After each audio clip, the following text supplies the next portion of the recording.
Aujourd'hui, on va voir l'épreuve de l'eau. Un passage tant connu, mais est-ce qu'il a été véritablement compris? Est-ce que nous l'avons véritablement compris? Ce qui se trouve dans l'évangile de Matthieu au chapitre 14, à partir du verset 22. Nous sommes après l'épisode où Jésus a distribué à manger à plus de 5000 personnes. C'est pas une petite chose, hein? Avec 2 pains et combien de poissons? 5 pains. Vous êtes tombé dans l'erreur. Voilà. C'est comme ça qu'on va, si on suit. Hein? 5 pains et 2 poissons. Voilà, bien. Ok. Rassurez-vous, ça va aller. On a un petit peu de temps devant nous. Il fait moins chaud. Vous allez pouvoir recevoir la parole de Dieu comme il le souhaite. Et arrivé à ce moment-là, eh bien, au verset 22, l'histoire commence comme ceci. Aussitôt après, Jésus obligea les disciples à monter dans la barque et à le précéder sur l'autre rive, pendant qu'il renverrait la foule. Quand il l'eut renvoyé, il monta sur la montagne pour prier à l'écart. Et le soir venu, il était là seul. La barque se trouvait déjà au milieu du lac, battue par les vagues, car le vent était contraire. À la fin de la nuit, Jésus alla vers eux en marchant sur le lac. Quand les disciples le virent marcher sur le lac, ils furent affolés et dirent « C'est un fantôme !» Et dans leur frayeur, ils poussèrent des cris. Jésus leur dit aussitôt « Rassurez-vous, c'est moi. N'ayez pas peur. » Pierre lui répondit « Seigneur, si c'est toi, ordonne-moi d'aller vers toi sur l'eau. » Jésus lui dit « Viens. » Pierre sortit de la barque et marcha sur l'eau pour aller vers Jésus. Mais voyant que le vent était fort, il eut peur. Et comme il commençait à s'enfoncer, il s'écria « Seigneur, sauve-moi !» Aussitôt Jésus tendit la main, l'empoigna et lui dit « Homme de peu de foi, pourquoi as-tu douté ?» On va faire une première pause à ce niveau-là. Tout le monde connaît l'histoire? Extraordinaire. Extraordinaire. Que vois-tu, fils de l'homme? Que vois-tu dans cette histoire? Un miracle? Un de plus? Que voyons-nous? Qu'est-ce que le Seigneur veut nous faire voir? Première chose qu'on ne voit pas, qu'on ne retient que très peu, c'est le verset 23. Il monta sur la montagne pour prier à l'écart. Et le soir venu, il était là seul. Habituellement, et c'est normal, on fait le zoom sur « il marche sur l'eau ». C'est extraordinaire. C'est normal que ça retienne mon attention. Ou alors, certains aiment bien jeter une pierre supplémentaire encore sur la tête de Pierre, en le jugeant encore. Il n'a pas cru. Il a renié 3 fois, il n'a pas cru. Et blablabla, et blablabla. Et sans s'en rendre compte, les chrétiens légers le jugent de nouveau. Mais celui qui s'attache désormais, non pas au lait infantile, mais à la nourriture solide, doit arriver à sortir, à laisser Pierre de côté et à comprendre ce que Dieu veut dire. Pourquoi il nous laisse cette histoire-là? Premièrement, je vois Jésus qui prie. Dieu te dit aujourd'hui, continue. Continue de prier. Ben, maintenant, on va voir comment à la fin. Mais continue de prier. Continue de prier. Tu ne sais pas quel est ton lendemain. Tu ne sais pas. Donc la chose importante à retenir dès le départ du message, je dois prier. Pas seulement quand je suis en collectivité, mais quand je suis tout seul, à l'écart, que personne ne me voit. Pourquoi je ne prie pas? Il faut que je prie. Quand je prie, je ne dois pas oublier les actions de grâce, c'est-à-dire à dire merci. Comme je dis souvent, Dieu ne nous doit rien de particulier. Nous lui devons Jésus-Christ, la vie éternelle. Comment chaque jour je ne peux pas lui dire merci? Pourtant, ça peut arriver dans la vie du chrétien. Dieu n'est pas là en train de culpabiliser. Il te rappelle ces choses-là pour te redonner un peu de gaz, de carburant. Parce qu'il sait à quoi ça va te servir plus tard. D'être toujours dans cet entraînement-là de prier, sans te relâcher. Il y a quelque chose qui va se faire en toi. Ce que Pierre a découvert après, plus tard. On voit Jésus qui marche sur l'eau. Au verset 25. À la fin de la nuit, Jésus alla vers eux, en marchant sur le lac. Il marche. Il domine. Il domine. Il domine sur les situations. Ça, vous l'avez déjà entendu des milliers de fois. Mais le Seigneur, ce matin, il veut le redire encore une fois. D'une façon peut-être différente. Vous verrez. Mais n'oublions pas que Jésus domine sur tout. Toutes choses sont soumises à ses pieds. Donc, c'est normal et naturel pour lui de dominer sur les éléments. Sur le vent, sur la mer, sur les tempêtes, il domine.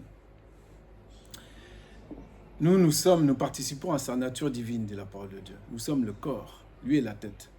J'ai jamais vu une tête détachée du corps et les deux vivre ensemble, en mouvement. J'ai jamais vu. Je ne sais pas si vous avez déjà vu. Je ne sais même pas si Hollywood a déjà fait ça. Hein? Donc les deux sont connectés, sont censés être connectés. Et à l'intérieur de ce corps-là, il y a le sang qui coule. Le sang, c'est quoi? C'est la vie. Et la vie est donnée par quoi? Spirituellement, par le Saint-Esprit. Mes paroles sont esprit et vie. Ça, c'est Jésus. Et donc, tous ceux qui sont connectés avec lui, ils participent. Ils doivent se rappeler que je participe. Je suis que le corps, mais je suis accroché à la tête. Moi aussi, j'ai la capacité. Et je comprends et je comprendrai ce que ça signifie. Vous ferez de plus grandes choses. Jésus a dit aux disciples, vous-même, vous ferez de plus grandes choses encore. Parce que lui, il s'en va au Père. Mais est-ce qu'on a compris ça? Alors, regarde, les plus mégalos ont compris pour que leur nom propre soit connu partout, sur toute la terre, devant les caméras et compagnie. Ils ont compris ça. Bon, peu importe, le nom de Jésus est annoncé, dirait l'apôtre Paul. Chacun recevra sa récompense. Mais faire de plus grandes choses, c'est quoi? Par rapport à ta mesure, à toi, par rapport à ce que tu es, tu vas faire des choses qui te dépassent. Tu vas réussir des choses qui te dépassent. Qu'est-ce qui te dépasse? C'est de marcher sur l'eau. Est-ce que Pierre, c'est à la portée de Pierre de marcher sur l'eau? Est-ce que ça m'a apporté à moi de marcher sur l'eau? Non. Il l'a fait ou il l'a pas fait? Il l'a fait. Est-ce que nous, on est différents de Pierre? Non. Donc maintenant, on va réhabiliter un peu notre cher frère, l'apôtre Pierre. Parce que moi, j'aime beaucoup quand il dit, au verset 28, « Seigneur, si c'est toi, ordonne-moi d'aller vers toi sur l'eau. À cet instant précis, Pierre, il a tout compris. Il n'a pas dit, s'il te plaît, dis-moi, fais-moi un signe. Non, non. Un ordre. Donne-moi un ordre. Je sais qu'en toi, il y a l'autorité pleine et entière. Un mot, terminé. Un mot.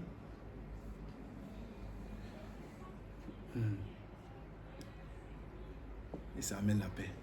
Et donc, c'est bon, je peux sortir de la barque et marcher sur l'eau.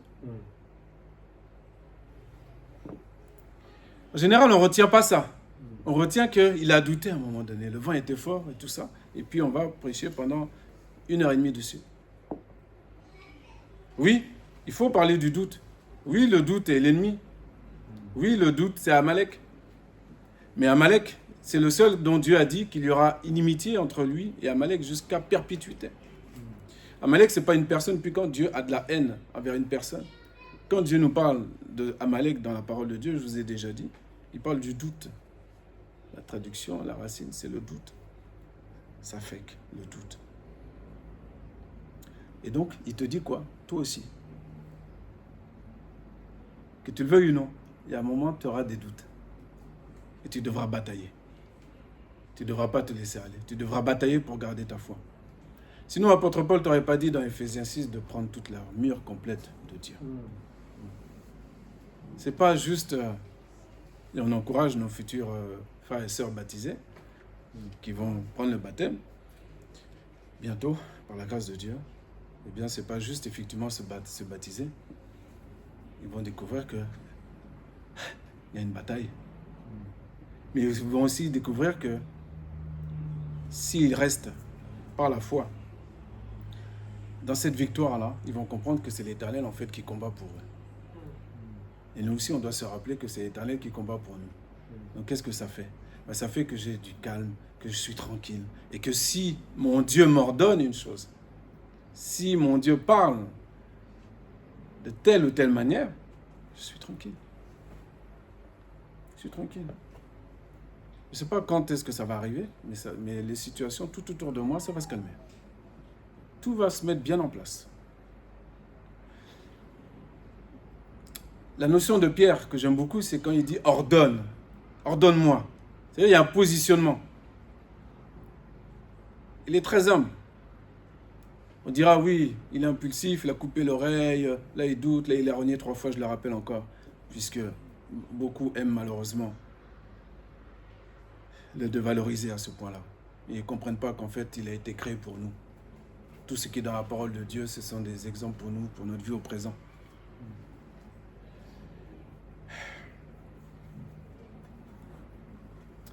L'apôtre Pierre nous a montré un chemin d'humilité face à l'autorité. Alors tout se passera bien.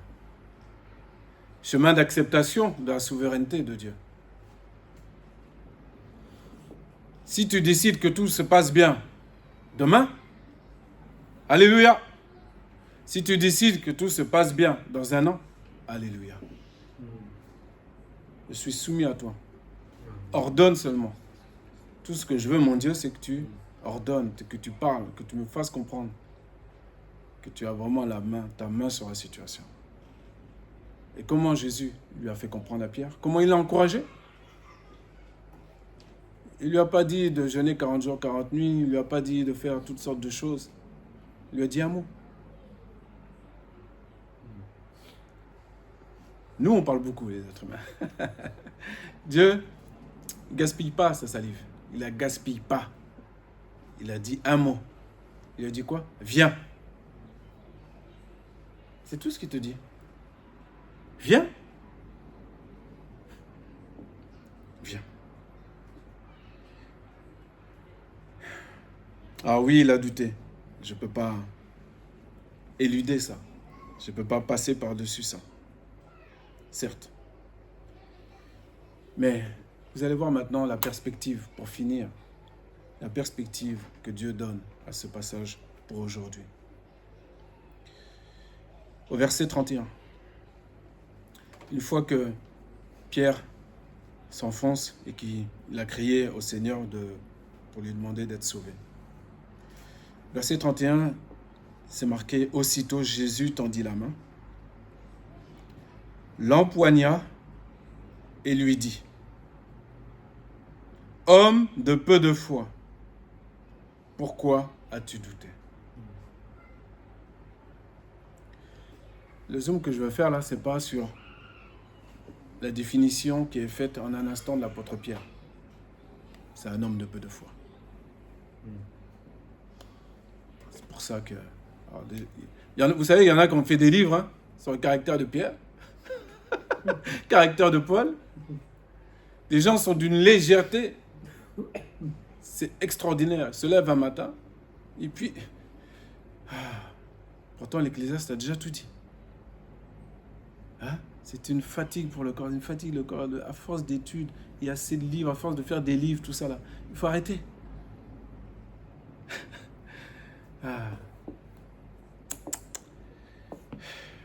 Homme de peu de foi. Non, aujourd'hui le Seigneur, là où il veut qu'on zoome, c'est sur pourquoi. Pourquoi as-tu douté? En fait, pourquoi? Pourquoi as-tu douté? Pourquoi tu doutes? Posons-nous la question à nous-mêmes. Lorsque le vent souffle, lorsqu'il y a la tempête, il faut être sincère et transparent envers nous-mêmes. Ce que je dis là, ça a l'air tellement évident. Mais en vérité, bien des fois, on se ment à soi-même. Et on pense qu'on a la foi, mais on ne l'a pas comme on devrait l'avoir. C'est pour ça que Jésus, il a été obligé de lui dire, à lui, comme à nous, là, tu as peu de foi. Tu pensais avoir la foi, mais il a fallu. Moi, je savais que j'allais t'envoyer cette épreuve. Pour que tu puisses connaître. Je te connais. Je savais, Pierre, que tu allais demander de sortir de la barque. Tu es plus courageux que les autres. Tu es plus prompt que les autres. Mais tu dois apprendre autre chose. C'est bien sur toi que je vais bâtir mon église. Mais tu dois apprendre comment je veux la bâtir. Et tu dois apprendre que c'est moi qui vais la bâtir. Ne mets pas ta main dans mes affaires. Jésus dit à tous les pasteurs responsables de l'église, ne mets pas ta main dans mes affaires. C'est moi qui bâtis. Amen.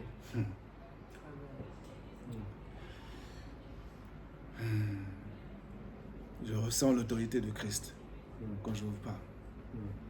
Faites bien passer ce message, je ne le dis jamais, mais là, faites-le passer, moi je vous dis. Partagez, comme on dit. Ne mets pas ta main dans mes affaires. C'est Jésus le propriétaire et c'est lui qui sait. Il a besoin de nous. Ça, c'est chose extraordinaire. Il a besoin des vases terrestres que nous sommes, des canaux humains. Mais il a besoin qu'on apprenne sa manière de faire. Voilà. Alors, ça va. On commence par la tête. Tous ceux qui sont en responsabilité, tous ceux qui seront appelés en responsabilité, doivent comprendre que ils seront éprouvés. Pour que, en un instant, ils voient leur vrai niveau, entre guillemets, si j'ose dire. C'est pas vexant, mais c'est simplement que on a besoin d'être excessivement sincère, pas se mentir à soi-même, d'être éprouvé de cette manière-là, pour ensuite être relevé. Et comme je le dis toujours, l'apôtre Pierre, ses épîtres, c'est magnifique. Tu vois une transformation, tu dis waouh, extraordinaire. Une humilité extraordinaire. Jusqu'à parler lui-même de l'apôtre Paul, reconnaître l'apôtre Paul et la grandeur des révélations que l'apôtre Paul a reçues. Ha. Et ça, c'est pas le Pierre du tout début qui aurait pu... Non. Non, non. Donc ne doute pas. Dieu est là. Dieu est là. Accepte sa manière de te former, transformer. Ça n'a rien à voir. Il n'y a pas de tuto pour ça. Il n'y a pas de short YouTube pour ça. Ou toc toc. Pardon. J'aime bien rigoler de toc toc. Vous m'excuserez. Hein. Il n'y a pas d'influenceur pour ça. Il n'y a pas de truc vite fait que tu peux... Non. Maître, parle. J'écoute. Ton serviteur écoute. Voilà. Non seulement on va écouter, et ensuite on va faire. Amen. Mon Dieu, tu veux faire que le vent arrête de souffler, la tempête de souffler demain? Fais demain. Dans un an, fais dans un an. S'il fait dans un an, il sait pourquoi. S'il fait trop rapidement, tu vas te brûler les ailes. Et tu vas croire que tu es arrivé. Non. Parce qu'il faut que tu sois touché, transformé véritablement, parce que tu vas être aussi un modèle pour les autres. Un modèle certifié pour les autres. Et c'est ce que l'apôtre Pierre est devenu.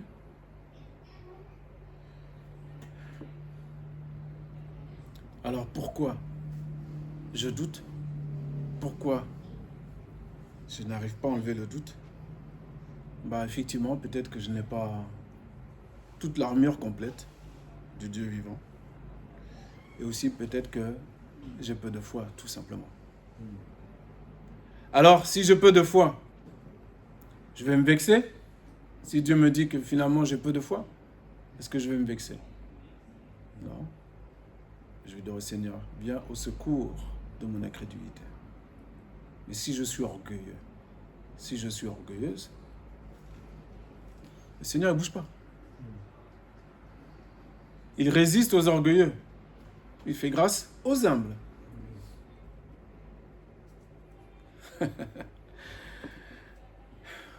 Il y a des humbles qui vont très vite dans la foi. Plus tu es humble, comme par hasard, ça s'accélère. Et quand tu ne traites pas l'orgueil, quand Dieu te dit, et il nous dit à chacun, comme Jésus a fait avec les pharisiens, j'aurais pas aimé être à leur place. Mais Dieu ne peut pas dire autre chose que la vérité nous concernant. Voilà. Il ne peut pas. Il ne peut même pas essayer de mentir. Hein? Voilà. Donc rassurez-vous. Bien sûr, comme à l'accoutumée, ce passage est souvent cité pour rappeler la fidélité de Dieu, que Dieu nous aime, ne nous a pas abandonnés au plein milieu du lac, sur la tempête, etc. C'est vrai, il est. Mais il rappelle autre chose aujourd'hui. Sa souveraineté. Et il rappelle que tu dois batailler contre le doute. Toi aussi, tu as ta part à faire. Tu as ta part à faire. Et la part à faire, c'est pas seulement de dire, comme m'a dit Pierre, viens, ordonne-moi d'aller vers toi sur l'eau. Ta part à faire, c'est pas seulement d'entendre Jésus qui te dit viens. Ta part, c'est pas seulement de sortir et donc de commencer à marcher sur l'eau. Ta part, c'est de continuer de marcher sur l'eau. Notre part, c'est de continuer à être stable, des hommes et des femmes stables dans ce monde instable. Oh oui, ce monde est instable. Et vous le savez. Mais ce monde ne peut pas avoir besoin de chrétiens qui sont instables dans la foi. Non, des chrétiens qui sont solides, qui sont fermes dans leur foi. On a l'épreuve, on est passé par le doute, ok. Dieu nous donne une expérience, Dieu nous parle, Dieu fait ceci, cela. Et c'est pour pas qu'on revienne en arrière, c'est pour qu'on soit stable, qu'on soit ferme dans la foi. Eh oui. Si certains d'entre vous n'ont pas eu d'expérience concrète par rapport à la foi, vous pouvez faire comme Pierre et lui demander. C'est comme si vous lui demandez des preuves. Puisque tu es puissant, fais ceci dans ma vie.